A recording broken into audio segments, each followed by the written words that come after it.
Afternoon, everybody. How's that 3 o'clock? Have you had your coffee? Yes? Little energy, guys. We're here at Volcano. So great that you're all here. I thought it would only be people with really gray hair like us wondering what the future work looked like, but I'm glad we're all concerned about the future work. Actually, this is an amazing panel because they have so much experience between them. And I just want to start off by saying, first of all, thank you all of you for coming. I think we're talking about this amazing moment that we're living in. It's not even the future, it's really the present. And it's starting to affect, in serious ways, the workplace, the workforce, but really the nature of work itself. So maybe we'll start with you, Fernando. How do you see, what are the tendencies, what are the things that are affecting work itself? I would say that right now is a complex problem because first you have technologies. So you have like 9 important new technologies that are changing what is happening. So you have sensors that are becoming smaller and smaller, and you have it in your watch, and you have it in your phone, and the sensors are very important because it allows you to track the information from the environment. Then you have social media, which is incredible the way it is growing. You have artificial intelligence, which is very different than the other technologies because it's the only one that will be able to make human decisions. The other ones are just technologies that you can use, but artificial intelligence is very, very complicated and very conflicting. So you also have blockchain and you have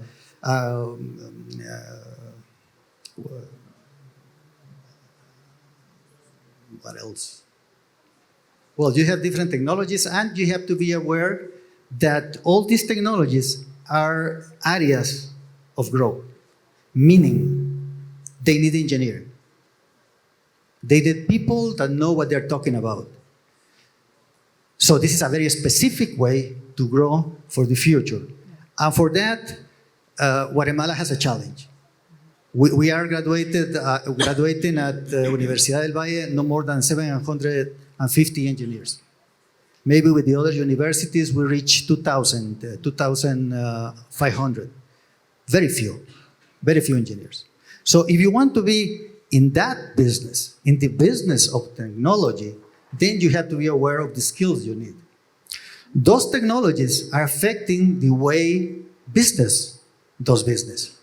So you have a challenge in the companies, the way the companies work, the way companies see the customer, the way the companies interact with the customer, the way we see innovation now into the companies. So organizations have specific challenges that you also have to be prepared to face. And for that, you have to have certain qualifications. So you have the problem of the technology, you have the problem of the organizations that have to transform themselves.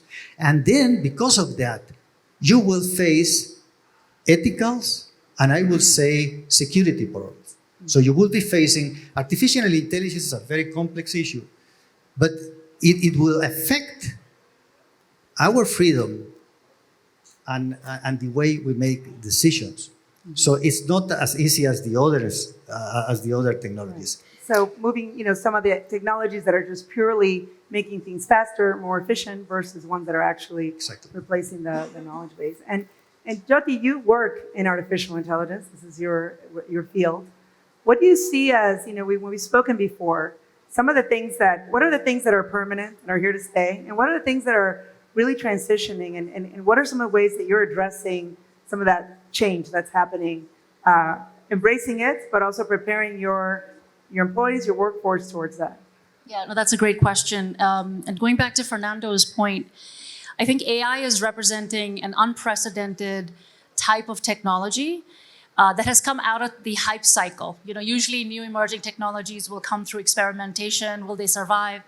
Over the last, I would say, 4 or 5 years, AI has taken hold.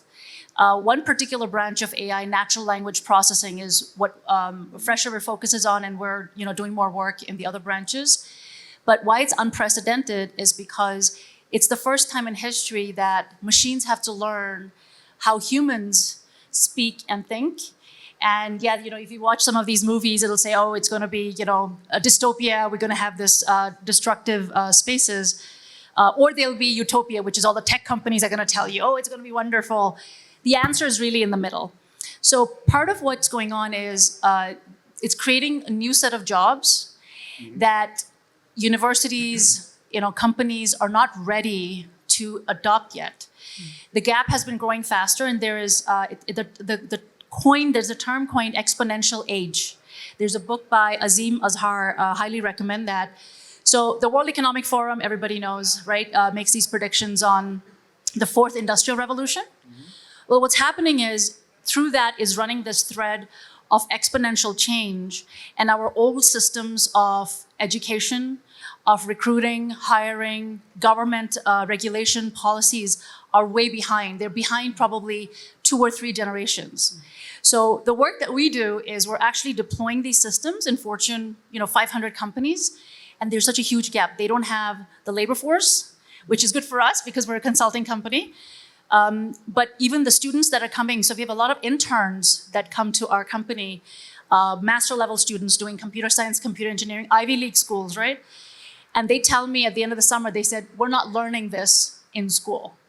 So that's a problem. If we've got the best universities in the world not preparing the students for the jobs that are to come, and the World Economic Forum is forecasting by 2025, 97 million new jobs.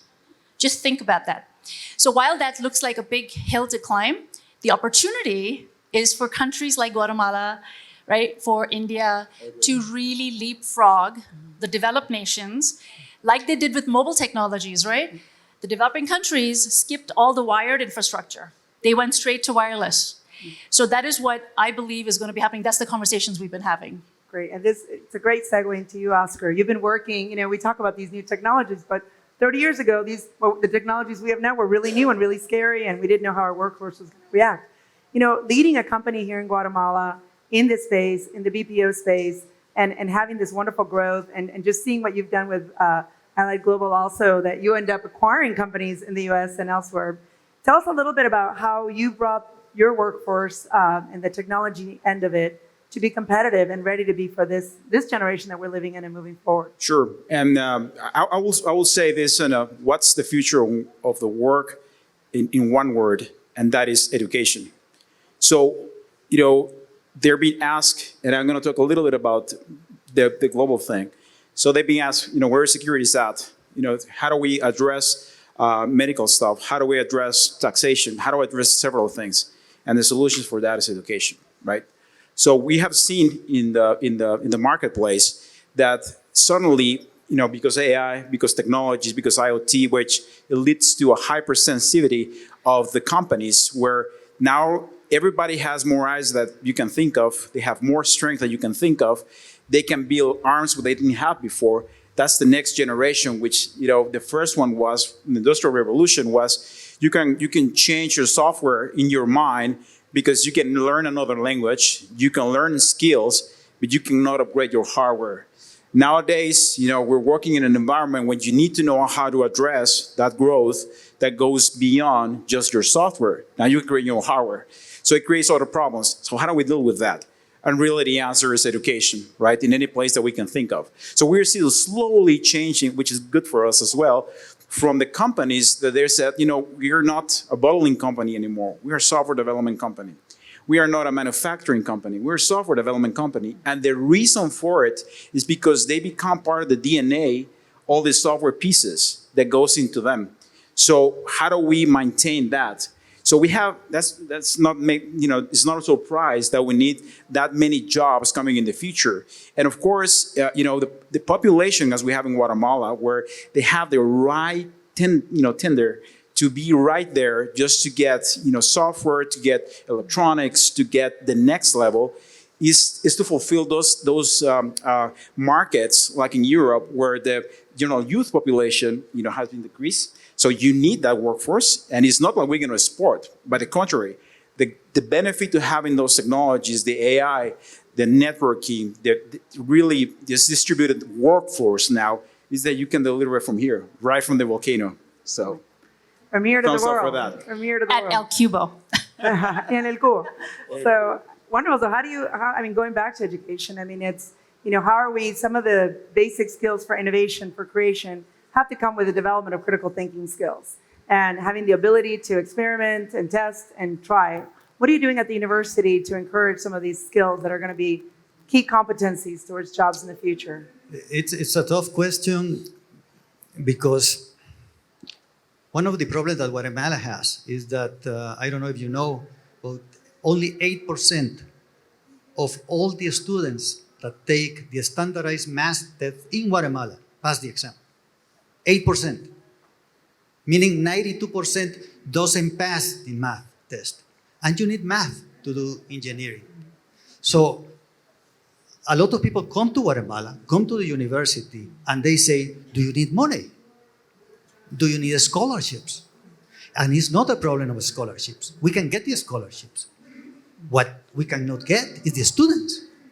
The students that can study and learn engineering because they don't have the skills. So going back to the education system is key for Guatemala.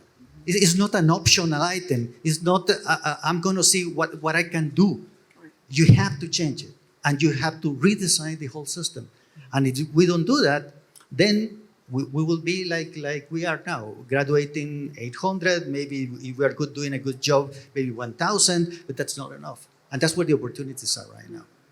So some of the trends we've seen is, and you mentioned, the leapfrog with the phones, but also with social media in Guatemala, I mean, and in the region, Latin America, how, something like access to, TikTok and Facebook and Instagram actually worked to serve some of those spaces that were needed for education. I know they don't replace the ability to learn to read and write and add and subtract, but they certainly have an impulse. Have you seen that with some of the employees that you're hiring, Oscar, that they were kind of self-taught, starting, kind of getting interested in social media and then teaching themselves the skills they needed, language or otherwise? Yeah, so let me tell you, I guess the secret sourcing for that, it's talent, really.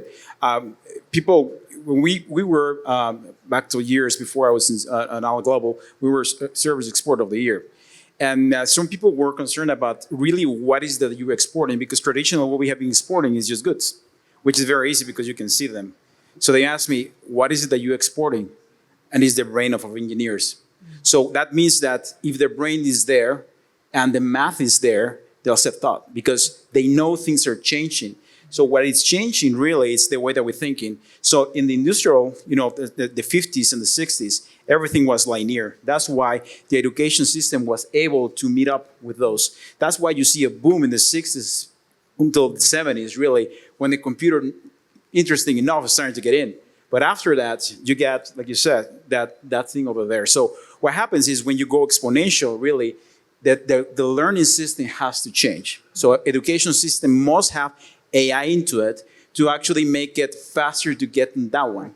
And that means that the engineers that are working on this, entrepreneurs and everybody, needs to know that even if the education is not there, they have to self-taught themselves. They have to go there and train themselves to be ready for the next challenge, because the next challenge is right on the corner. And what that means is that you have to feel comfortable where the soil and when your ground is moving, because it's in the constant movement, really. One thing that I find fascinating is there's nothing like motivation, right? When it's outcome-based, when we got to get to this goal, that's when you see these wonderful competitions and everything. When you got to get something done, you learn it quick, and you're motivated to get those skill sets. Maybe speak a little bit, Joti, how you use, I remember one time we were talking about, you get these interns, they're from the best schools in the world, and you're trying to get a product made, a service done. Tell us a little bit about how you use this sort of get it done. I'm going to leave you, you're smart people, get it done, and it worked for you. Sure. So I use two principles, right? One is mentorship. I think that is one of the keys to close the gap in education. So I've been mentoring, young people, people that are rising through the ranks in corporate, is how do you think about these things, right? So a mentor and a coach are two different things, right? A mentor is somebody who believes in the fact that you can do it. So I tell whoever comes in through the door into Fresh River, I say, first of all, I want you to leave your doubts behind. The imposter syndrome, I'm sure everybody's heard what that means. I said, of course you can, right? You just have to have the right mindset. So I give a lot of these talks to them. I spend 1 hour every week with the whole team. The second thing I do is apprenticeship. So if you go back into history, people who were trained to be, ironsmiths, or they were taught how to, ride horses, or they were given apprenticeships. You would go with a master and you would learn the trade and you would get better and better, and then you would surpass, right? So I would give them an apprenticeship, and I said, here's all the technology tools, because I have a lot of access to technology vendors, right? Because we do a lot of business with them. I said, I have access to the best resources. I'm going to mentor you, and I'm going to give you a problem to solve. And part of the system around AI is there are about 8 or 9 new kind of skill sets that have to be born. And I said, I'm going to roughly name them, because the problem right now is you say, oh, I'm going to be a data scientist. What does that mean, right? I'm going to be a software engineer. Okay, but there's many different parts to it. You need designers, you need architects, you need AI trainers, you need front-end developers, you need back-end developers, right?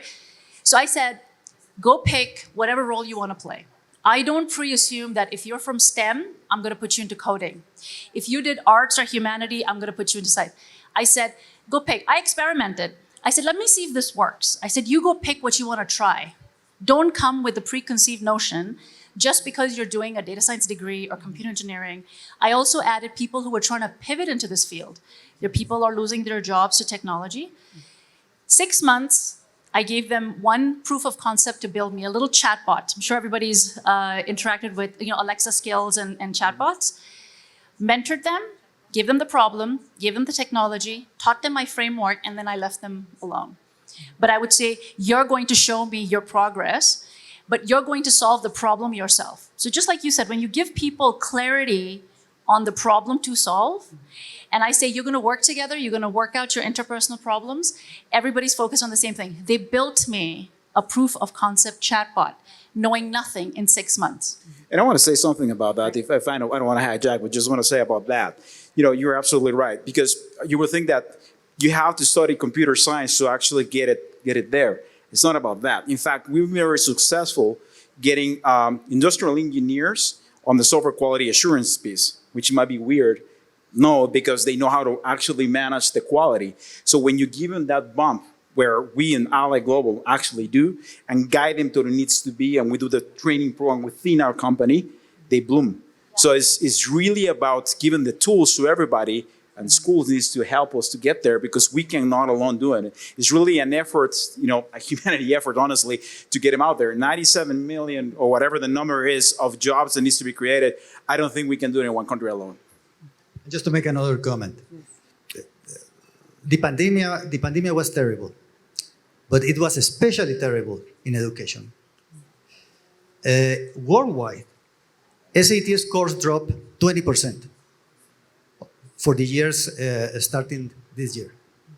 Terrible, 20%. And in Guatemala, 42%. SAT is the predictor of success in any program. It could be engineering, it could be whatever. So the level of education that people has after the pandemic is terrible.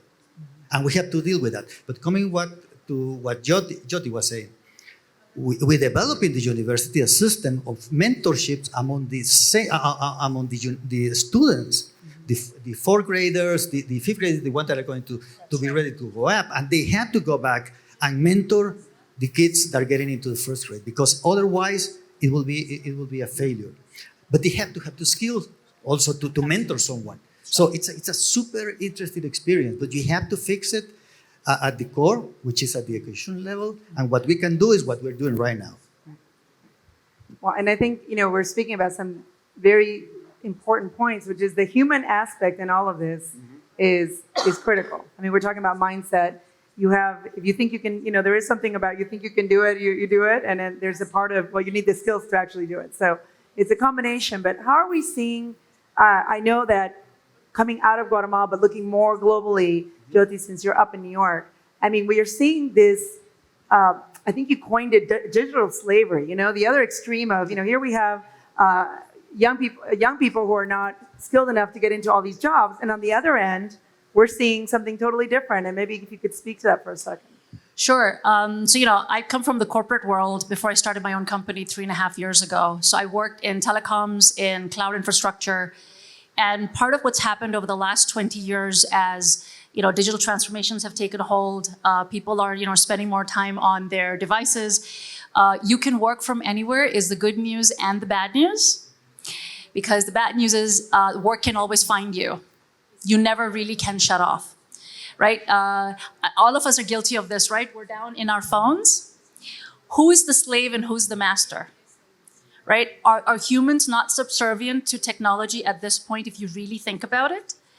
And so this term, and I'm working on a book because a lot of people don't realize that we are actually digital slaves in two ways. One, we are slaves to the technology. We're getting very hard time to detox, right, from digital.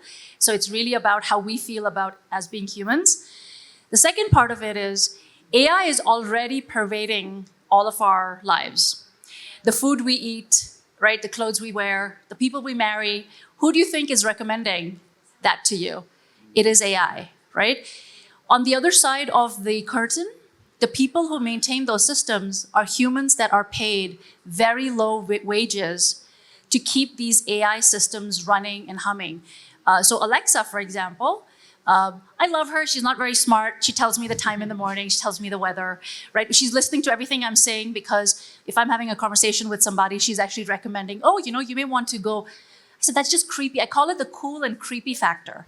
Okay, that's what AI is. If one thing you take away from here, just remember, AI is cool and creepy because I am a proponent of technology, but only responsibly.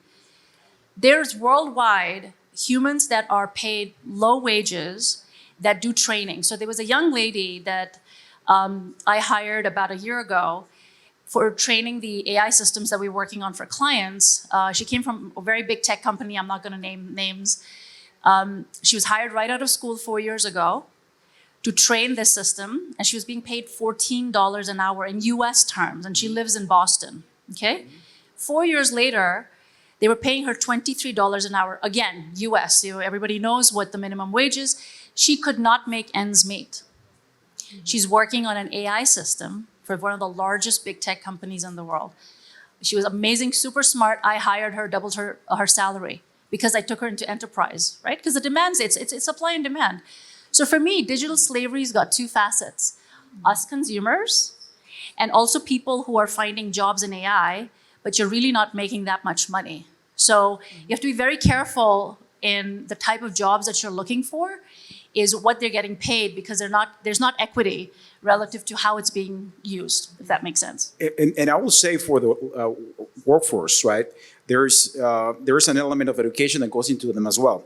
Because in two ways, we have to prepare our management to actually understand, and don't turn the video right now because it seems like they're invading your home, they're invading your stuff, right? But on the other hand, we have to teach the workforce to understand that as a digital world comes in, there might be to happen that you need to work a little different, and you need to be, I will say, relatively available online. But you have to make sure that everybody understand where this line ends, because if not, when you're in the restroom, they're gonna get into you, and they're expecting you to answer, and that's not gonna happen. Just adding something. I mean, being with engineers is very difficult, let me tell you. And changing a program in engineering is very difficult too. So we develop a program because of what Joti is saying, that you have to have what we call a leadership journey during the 5 years. So you have different leaderships classes for the 5 years of your career. The basic concept that we teach is self-management. You have to learn how to self-manage yourself before you start leading other people.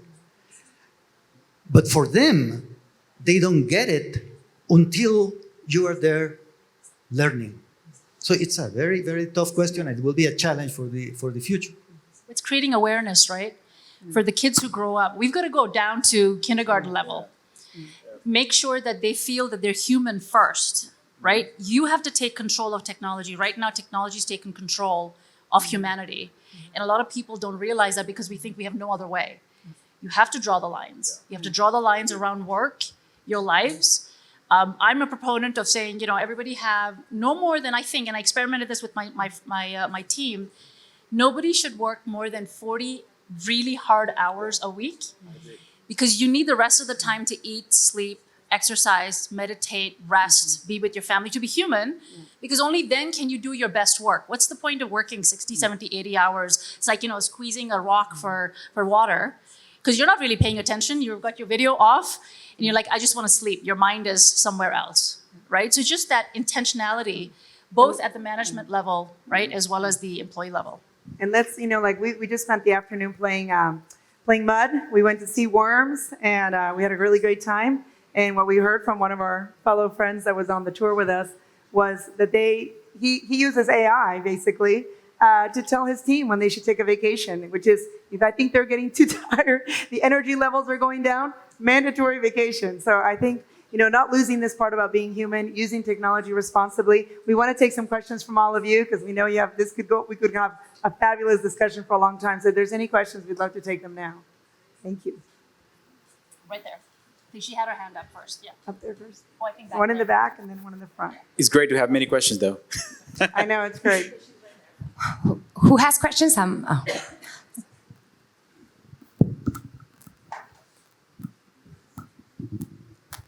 Hi, thank you for the dialogue. Very good. My name is Roberta. I'm Brazilian, and I have a startup, and we are a remote-first company since way before the pandemic, 5 years ago. And we also have a marketplace of workspaces, which we help companies to literally have office anywhere in Brazil. So a network of, in one side, more than 105,000 workspaces in 200 cities. And in the other side, more than 500 companies with more than 100,000 employees that we literally help them work anywhere with right infrastructure. So, and what we believe, I just want to bring the conversation to the other side of the table, talking about the future of work. Everything that we believe it before the pandemic was anticipated, right? We were seeing the real estate market, the commercial real estate market, like the flexible office. I've been to El Cubo, and it's really good, Christine. Thank you. And being anticipated, because it doesn't make sense for us to own office if we can use it as a service, right? Because it's not our core business. And then right now, 2.5% of the commercial real estate market is flexible office, co-working spaces. And the pandemic anticipated it. So it will be, in the next 4 years, it will be 30% of the market. But in the other hand, we've been living in a society of command and control. And with the pandemic, leaders had to learn how to work in a hybrid way. And this discussion have been around in every country. I just want to see the perspective of Guatemala, but your vision, your worldwide vision as well. Because it's undeniable, the research, if you go to an interview of job nowadays, until 2025, 75% of the workforce will be millennials. And what we are looking for, what the millennials are looking forward, more than wages, they are looking for flexibility. This is the first question in a job interview. What is your, how is your company type of work? Do you have flexibility? Because we want to have work-life balance. And I agree with you a lot, Joti, in you have to have time for everything. So, and the change of the mindset. So from a society of command and control, you have to trust people. Doesn't matter how many hours you work, in where you work, but the results you are bringing in. So we have a huge challenge towards mindset of leadership and culture of companies. And I do believe physical spaces will never end, because we're social human beings and we need to be together, to exchange energy. There's nothing like a volcano summit, to exchange energy, do networking, and we still have to meet each other. But how those leaders in those companies, they don't have questions how to do it. They know that it's a hybrid model of work. And how are you seeing it? And what advices would you give for those leaders at those companies? And I am wondering how you're seeing those changes in Guatemala specifically. And Christine, if you could give me a vision, your vision about talking about physical workspaces, what will be the future of physical workspaces? I'm really looking forward to hear your opinion. Thank you very much. Well, I'll start with, when we started El Cubo, we were in the middle of the pandemic. And my friends would send me the articles, the death of the office. And I said, well, good thing I was never building an office, right? We were building a community. We were building a place to create more and better work. And so I think having a ton of flexibility is very important. I think we're always going to need some physical presence, but I think for companies being able to have their team remotely and have a small office or use our event spaces for once a day off for a corporate office to come out and have some strategy meetings there. So I think the idea isn't all or nothing, right? It's something in the middle, like everything we're talking about it's a functional space that allows you to really add that added value, which the added value is the human connection, right? I mean, space is space. You can be in your house. I can be in my house. We go there because there can be this added value of connecting with other human beings, seeing what's out there, and being more productive. Sometimes just being around other people makes us more productive. So I think there is still a future, and certainly in a place like Guatemala where there hasn't been safe, good internet with good people kind of spaces. It's very inclusive. It allows us to mix with all kinds of people. So I think for Guatemala and the world in general, that's going to be a good thing. I think leaders are going to have to understand whether they can force people back to the office. That's what we're seeing in the States. They're saying, we're done. You got to come back to the office. They said, oh, we'll see how that works. It's the authoritarian, it's making the argument in parenthood, authoritarian or permissive. Well, there's something in the middle. I never heard. So I'm not sure how many of these, and I think a lot of them are banks, are, putting their foot down and saying, you're coming back to the office. And I feel it for Midtown Manhattan. It's a lot of empty space there. But I certainly think that's going to have to be reorganized and be more flexible. And it isn't really because of the pandemic. I mean, before the pandemic, we saw these trends. A space for everything you needed, not just, one place, I only do work here. I only have fun here. I only eat here, So I think, that was already happening pre-pandemic.